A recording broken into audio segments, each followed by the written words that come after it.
Bienvenidos a La Silla Vacía, ¿cómo están? Soy Daniel Pacheco, subdirector. Un saludo a todos los que nos ven en televisión por Canal 1 y a los que nos siguen por el YouTube de La Silla Vacía.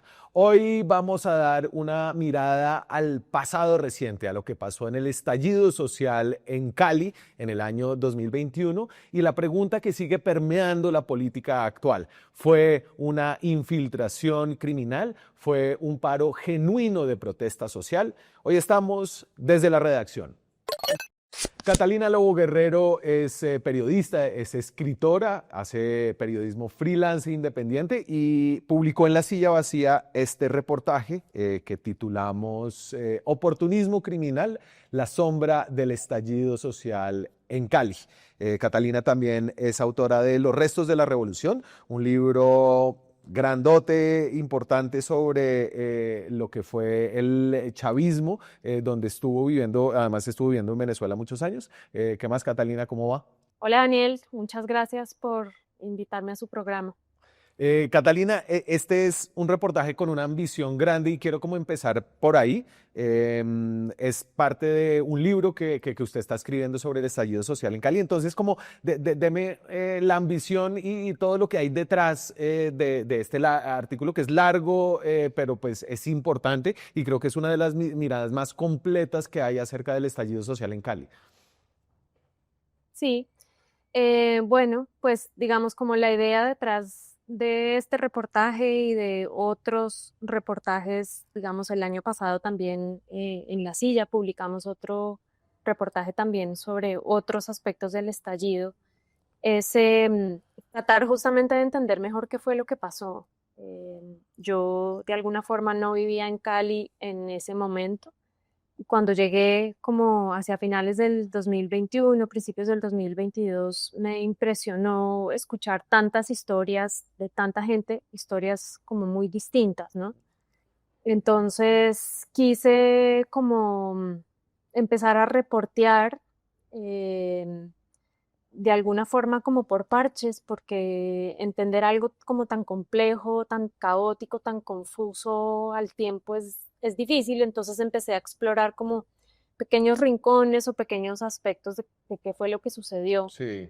Y, y ahí fui como armándome como una idea de que tal vez valía la pena como meterme en un proyecto justamente más ambicioso de libro, ir reporteándolo como a pedazos. Entonces, este artículo específico se focaliza como en uno de muchos aspectos que hay y por supuesto no es la historia completa todavía, es solamente una partecita, pero que es algo muy interesante que es el tema del oportunismo criminal, que Claro. lo hubo, no fue todo lo que sucedió, pero sí sucedió.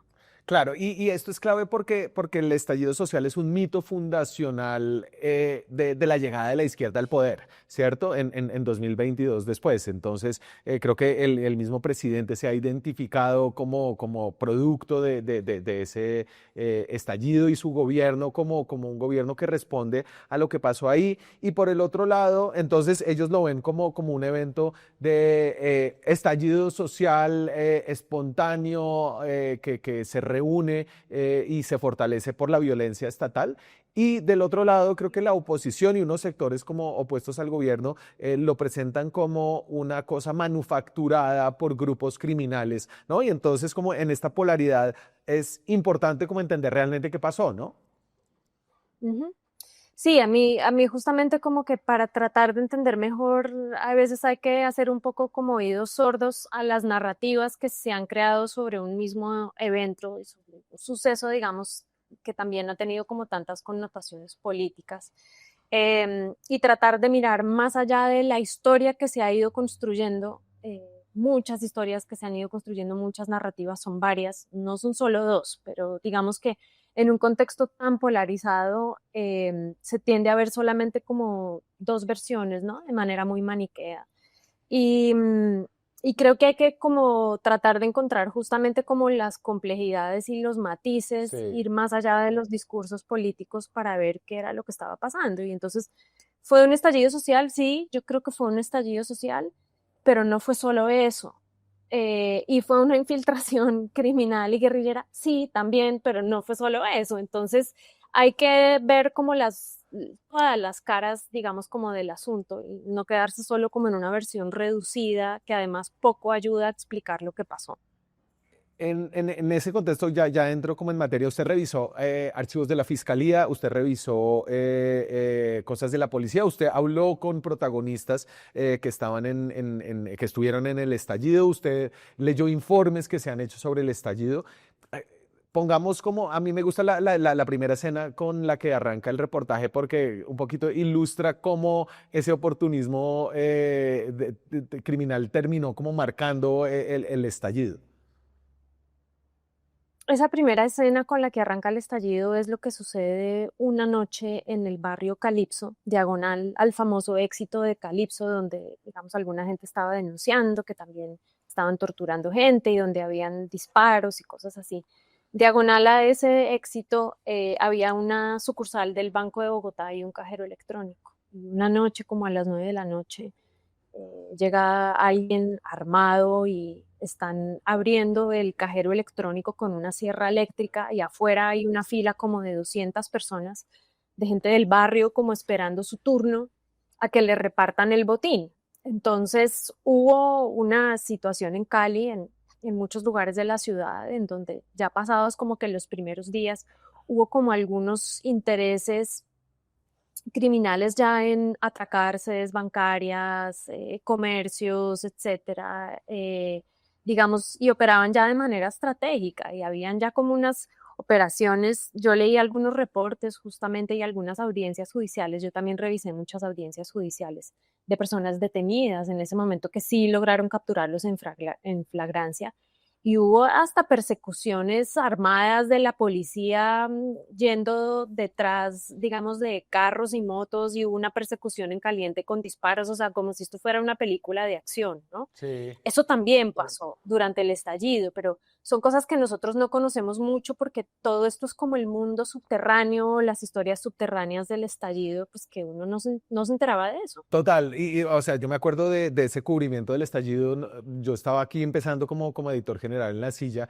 y era primero como las redes sociales produciendo una información a una velocidad impresionante, la reportería en terreno pues muy difícil de hacer porque la cosa estaba muy Muy peligrosa en Cali, ¿no? Entonces voy como a ese 28 de abril que fue como una cita nacional de protesta que venía como de una serie de protestas que había tenido el país con un movimiento como sindical y social activado contra el gobierno del expresidente Iván Duque y con el antecedente de Cali que ya había tenido como unos eventos de mucha violencia como 2 años atrás, ¿cierto? Todo esto en medio de la pandemia que ya empezaba como a abrirse y que dejaba unas carencias enormes. Voy a poner el video que usted cuenta que fue como la mecha que encendió el estallido social en Cali y hizo que pasara de una protesta ciudadana a una serie de bloqueos y una activación permanente. Ahí va.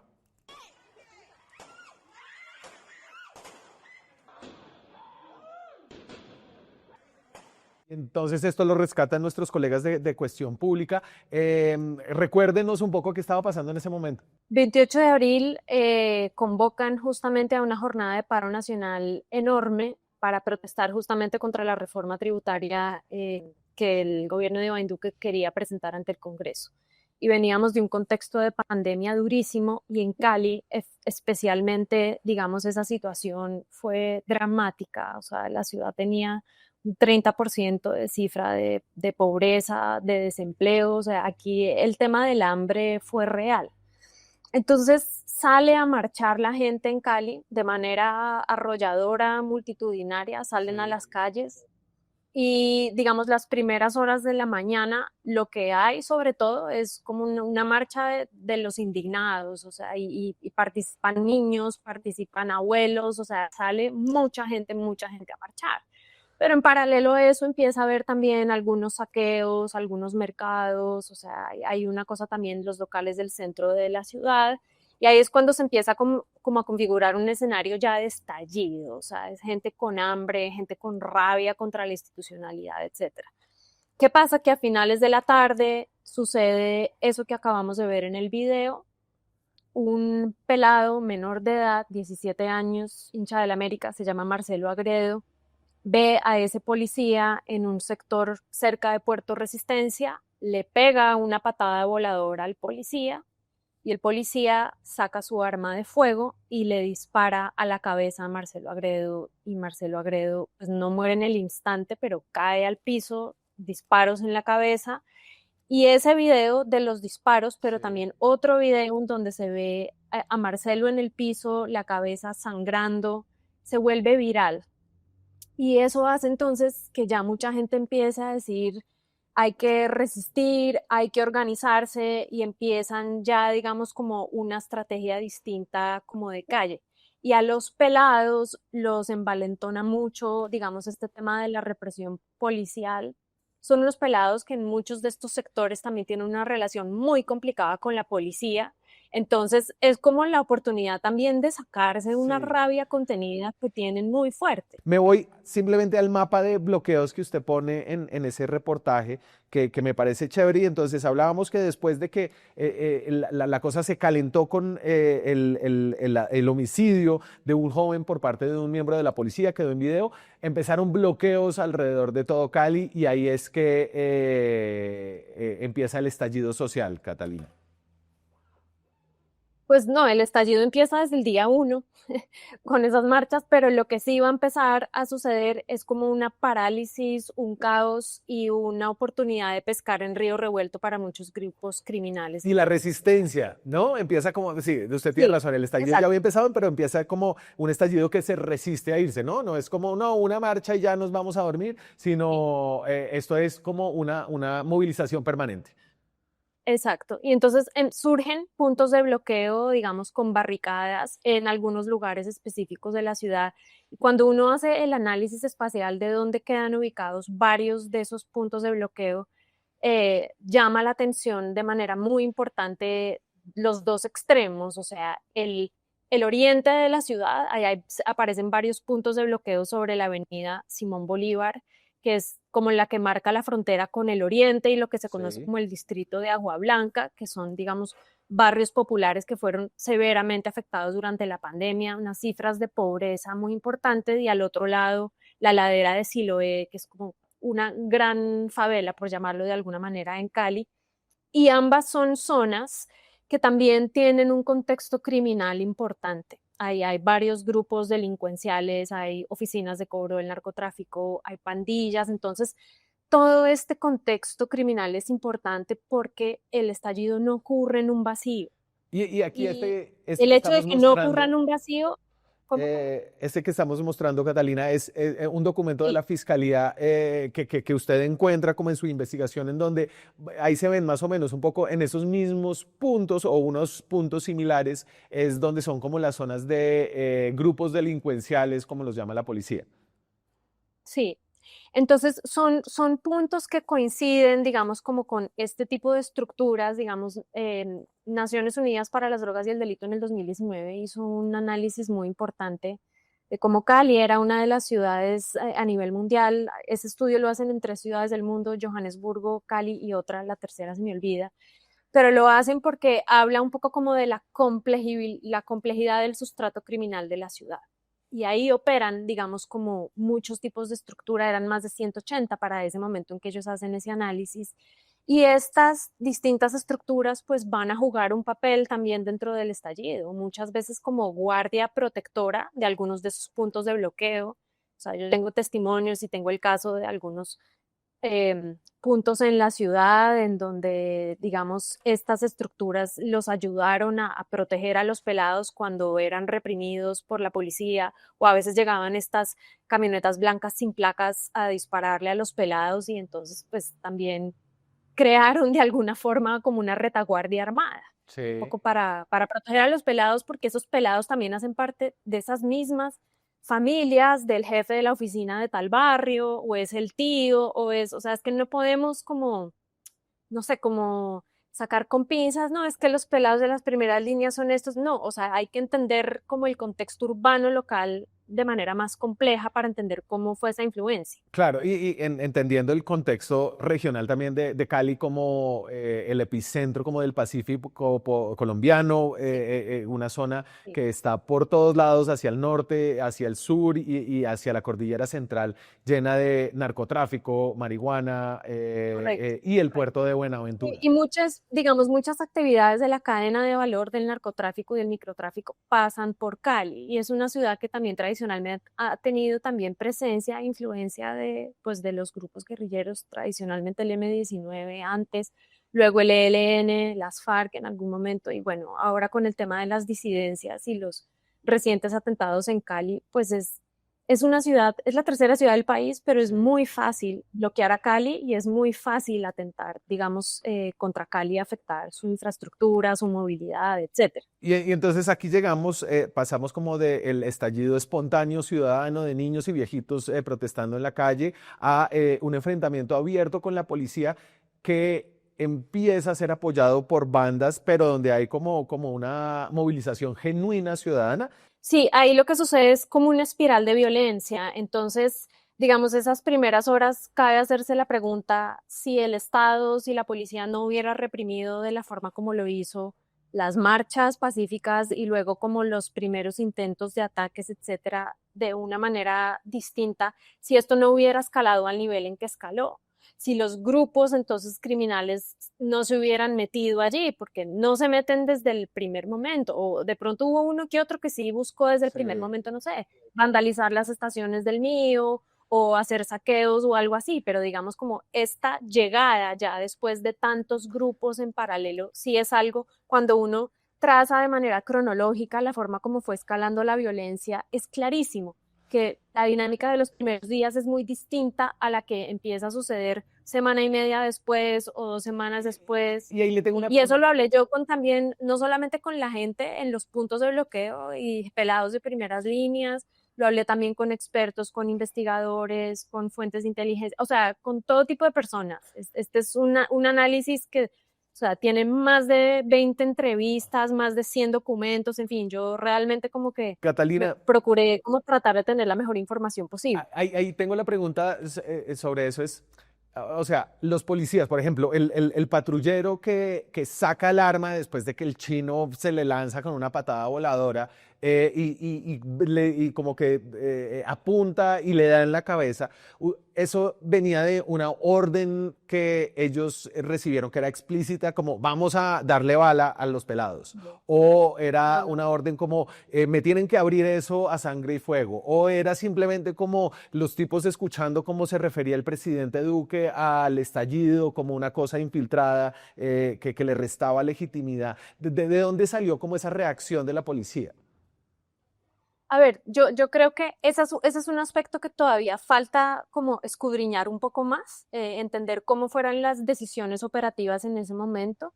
Lo que está claro es que la orden de servicios que diseña, digamos, la Policía Metropolitana de Cali en coordinación con Ministerio de Defensa, etcétera, para ese primer día es, digamos, como para contrarrestar lo que son unas marchas multitudinarias y de pronto uno que otro, o sea, actos de vandalismo que se pueden presentar como suceden en otras movilizaciones, pero no una amenaza terrorista y no un ataque contra el enemigo interno al estilo de un terrorista, un narcoterrorista, como los llaman ellos, de las disidencias, etcétera. Eso es algo que va a ir evolucionando también con el tiempo. Sí. Y es que con el paso de los primeros días, los policías empiezan a dar cuenta también de que están recibiendo disparos de bala por punto en los puntos de bloqueo o en cercanías a los puntos de bloqueo, están atacando a las estaciones de policía también a bala, es decir, ya no son bombas Molotov, ya no son piedras, ya no son palos, o sea, dentro de las resistencias también hay gente armada, dentro de las primeras y segundas líneas también hay gente con fusiles. Claro, ¿Y aquí, de dónde vienen? déjeme traigo como esta transmisión que fue muy impactante ya varios días después, después del 28 de abril, ya entrados en mayo, donde le pegan un tiro a uno de los manifestantes y usted cuenta un poco que detrás de estos enfrentamientos no eran como manifestantes solamente de primera línea, sino que había una infiltración de gente con armas, armas de fuego que también estaban disparando contra la policía. Ahí va. Se está desangrando, marica, mire la sangre pelado, marica, no. Parce, no. Detengan esta mierda. Que no nos disparen, por favor. Una ambulancia en la Perpencia, la carrera primera. Córrese para atrás, weón. Córrese para atrás. Métete, cabrón. Espacio, espacio. Luz, luz, luz. Métele luz. Yo lo conozco. Dios santo. Muchachos, oren. Oren por él, por favor. Oren con él. Tremendo, tremendo porque como que me devuelve un poco a ese ambiente donde todo el mundo estaba instrumentalizando todos, ¿no? Como los grupos de primeras líneas, los heridos de los enfrentamientos con la policía, los grupos criminales a los manifestantes, la policía como tratando de dar una respuesta en medio como de una presión política muy importante que venía como de arriba de la presidencia y del uribismo. Es que es el cóctel perfecto, Daniel, es el caos perfecto.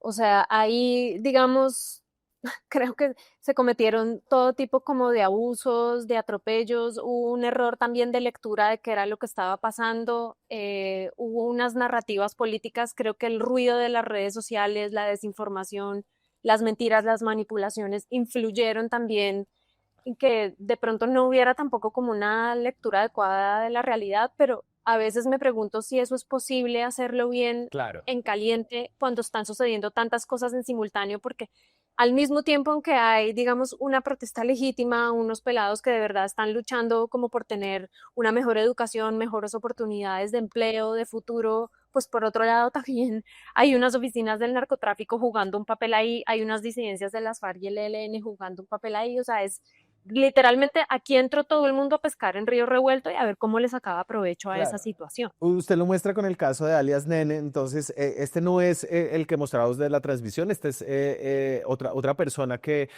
murió en uno de esos enfrentamientos, entonces lo presentan ahí como en memoria del compañero Niever Andrés Vallejo Angulo, y usted encuentra No, pero que... él no muere en los Ah, enfrentamientos. ok, Él es detenido en ese momento y señalado de ser miembro de la Segunda Marquetalia. Y luego, digamos, él va a juicio, está en un proceso, digamos, con la fiscalía, etcétera, y en pleno juicio a él lo asesina.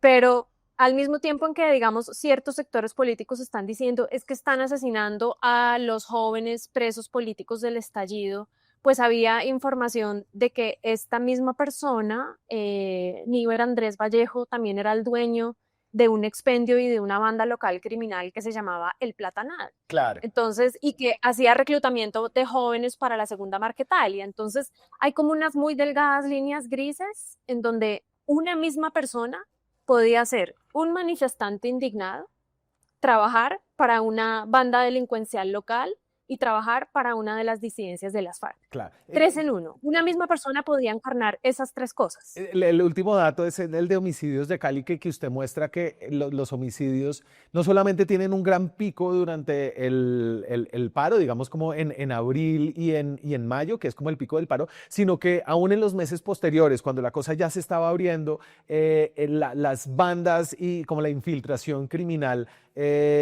siguen como actuando detrás del posparo y ahí es donde hay como una gran decepción de los pelados también, ¿cierto? Sí, lo que sucede es también, digamos, algunos de estos grupos, llámese disidencias, oficinas del narcotráfico, entran a pescar en río revuelto, proveen armas, a veces también drogas, o sea, entran a hacer negocios, literalmente a sacar provecho de la situación.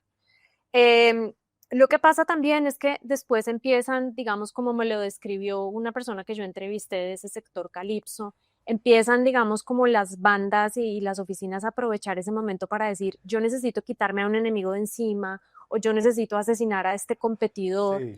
Entonces empiezan a reclutar también dentro de esos mismos pelados, que algunos están vinculados también a pandillas, etcétera, a decirles, vea, le doy 10 millones de pesos, 5 millones de, 10 no, es una exageración, pero menos, digamos 5 millones, 3 millones, etcétera, por ir a matar a esta persona.